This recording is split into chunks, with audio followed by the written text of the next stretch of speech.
अस्सलामुअलैकुम व्यूवर्स, कैसे हैं आप सब। उम्मीद करती हूँ आप सब खैरियत से होंगे। आज मैं बनाने लगी हूँ देसी घी। और देसी घी के लिए हमें चाहिए होता है मक्खन। वो मेरे पास फ्रेश मक्खन तकरीबन आधा किलो है। उसको मैंने हल्की सी आंच पे पिघलने के लिए ठहरा दिया है। ये देखिए, अब ये हमारे पास पिघलने लगा है। और जो ही ये सारा पिघल जाएगा तो उसमें मैं ऐड कर दूँगी आटा।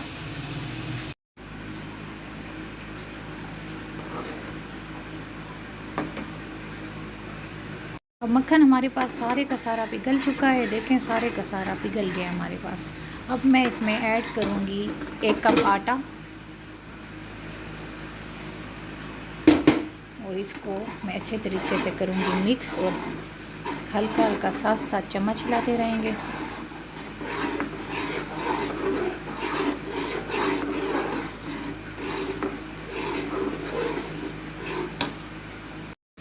मैं इसके साथ हल्का हल्का साथ साथ चम्मच हिला रही हूँ। और ये हमारे पास है, देखें, देसी घी हमारे पास तकरीबन तकरीबन रेडी है। देखें,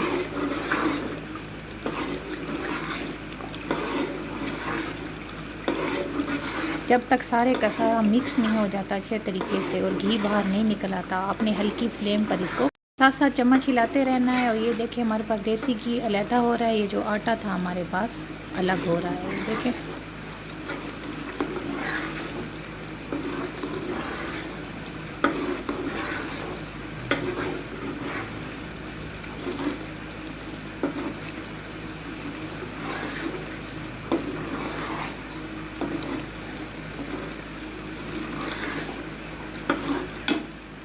मैं थोड़ा से 1 चम्मच मैं ऐड करने लगी हूँ चीनी का।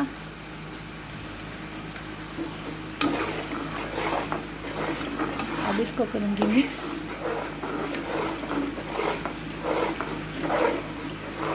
जब तक ये आटा लाइट ब्राउन नहीं हो जाता, आप इस तरह चम्मच हिलाते रहें।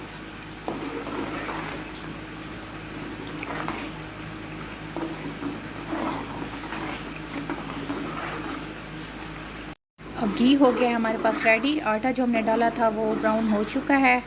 अब हम इसको छान लेंगे, घी को हम अलग कर लेंगे। अब मैं फ्लेम करने लगी हूँ बंद। देसी घी हो गया है हमारे पास रेडी। आप ये देख सकते हैं, मैंने अच्छे तरीके से सारा छान लिया है, देखें। और ये हो गया हमारे पास देसी घी रेडी।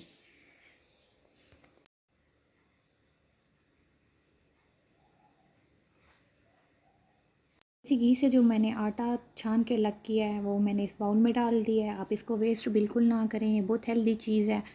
ये चेक करके दे सकते हैं, बहुत सॉफ्ट है। आप इसमें ड्राई फ्रूट और शक्कर डाल के आप इसको खाने के लिए इस्तेमाल कर सकते हैं। बहुत ही टेस्टी होता है, आप लोग ज़रूर ट्राई करें।